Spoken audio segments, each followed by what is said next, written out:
はい、魚座の皆さんこんばんは。アストロカウンセラーのターラです。いつも動画のご視聴ありがとうございます。今回は11月27日の満月から12月13日新月までの流れを見てみたいと思います。何かしら魚座の皆さんにこのメッセージのが役に立ちますように。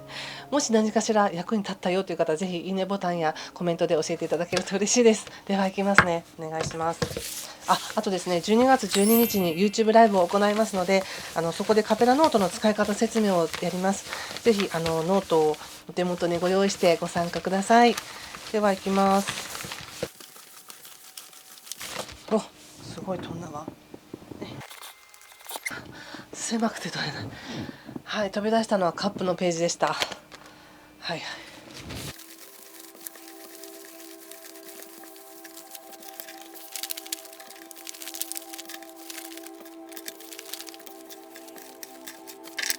ちょっと逆光で見えにくいですかね。すいません。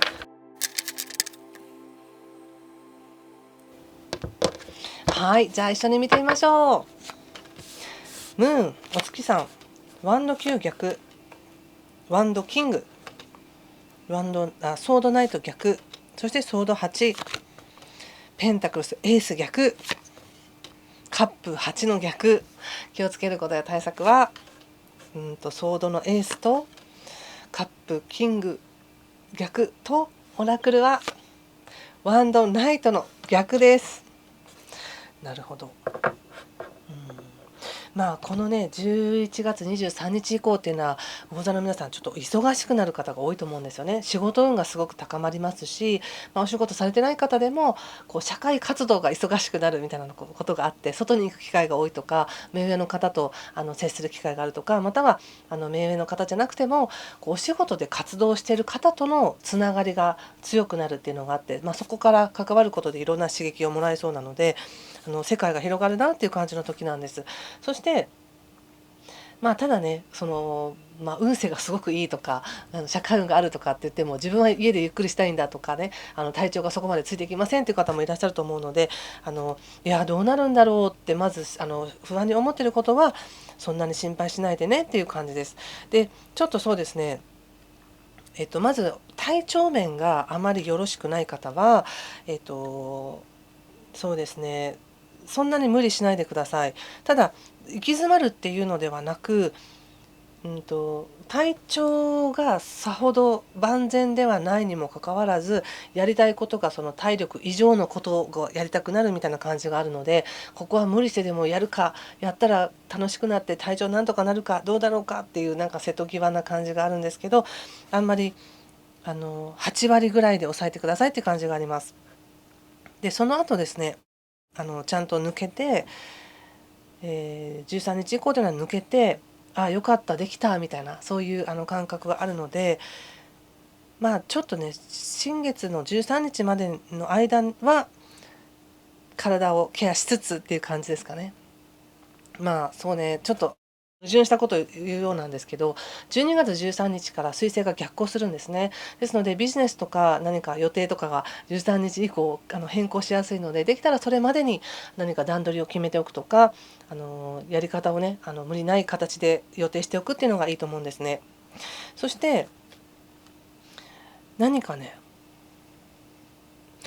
ちょっとごめんなさい、3つのパターンがありまして、1つはその体調面があんまり良くない方はそこまで体調、無理しないようにして8割方で抑えて、その後抜けますよっていう、新月以降抜けますよっていうことと、もう一つは何かとっても今心配なことがある方。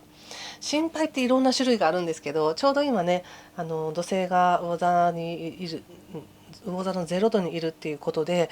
何か新しい今まで経験したことのない課題っていうものに向き合っていらっしゃる方もいるかもしれないんですね。でその不安というか経験がないことだからこそ不安なんですけど、その不安に苛まれて大丈夫かなって思っている方はですね、是非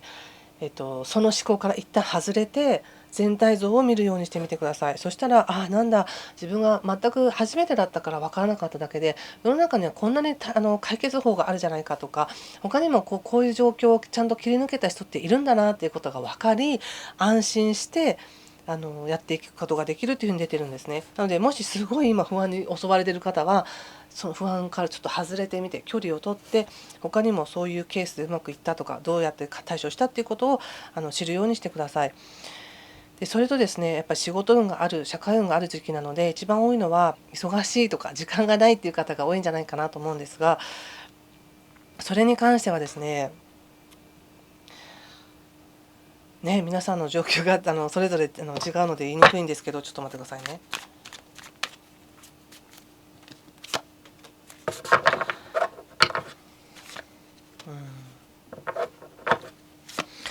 ですね、もしその時間がないとか時間が足りないと思っている方にとってはまず、目の前のことを絶対やらなきゃいけないことってあると思うんですね、生活していく上で。でそれプラスもしかしたら自分にはこういうことが足りないからもっとこういうのを取り入れなきゃいけないとか勉強しなきゃいけないとかっていうそのプラスアルファで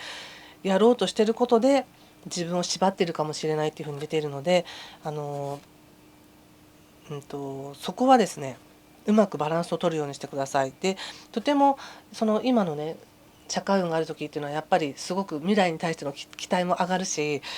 こうしていこうみたいなのがあるんですね。でその時のポイントなんですけど、実際に自分の気分がどうなのかっていうことを考えてみてほしいんです。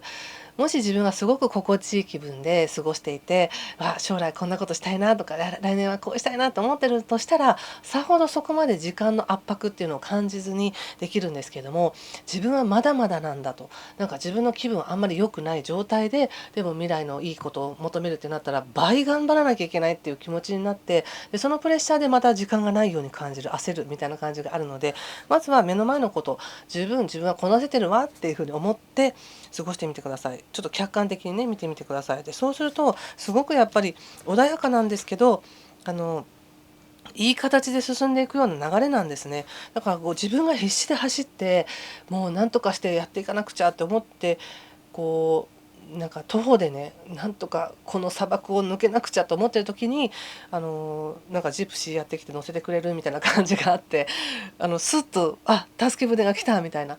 乗れたみたいな、しかもそれがすごく自分が考えていなかった方法だったみたいな感じがあって、すごく急に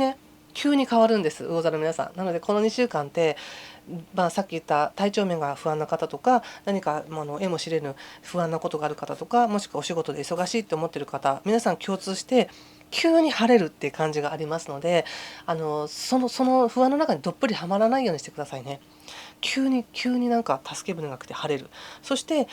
なんかすごい忙しかったけどできたじゃないとか自分ですごい不安だったけど乗り越えられたみたいな、その経験がすごい自分の価値につながって、そしてまたこれができたんだからできるみたいな形で次に行くっていう感じがあります。そしてね、もう少し補足としてお伝えすると、誰かからの助けを自分が拒んでいませんかっていうメッセージもあります。なんか自分でやらなくちゃとか、これは私の責任だから自分でやらなくちゃって思ってることがあるのかもしれないので、ここは一つ甘えてもいいと思います、誰かにね。でもしくは甘える人なんかいませんってなったとしても、助けてくださいっていうような自分からの申し出っていうのも勇気を持ってやってみてほしいなと思いました。何かね、ほんと急に変わる感じなんですよ。でも何にもしないで変わるっていうよりも、自分がやっぱり何か助けてほしいみたいな手を振ることによって助け舟が来るっていう感じがあるので、もう死ぬ気でやるとかがむしゃらでやるっていうよりも少しペースを落として状況を客観的に見て進めるようにしてみてください。一番もしかしたらお仕事とかでもね年末に向けての佳境なのかもしれませんよね。でもこなせますよ、落ち着いてやっていけば。はい、そんな感じかな。ちょっとあっさりしてますけど今回はここまでにしておきたいと思います。ということで、次回また12月12日のライブでお会いしましょう。今回もご視聴ありがとうございました。失礼します。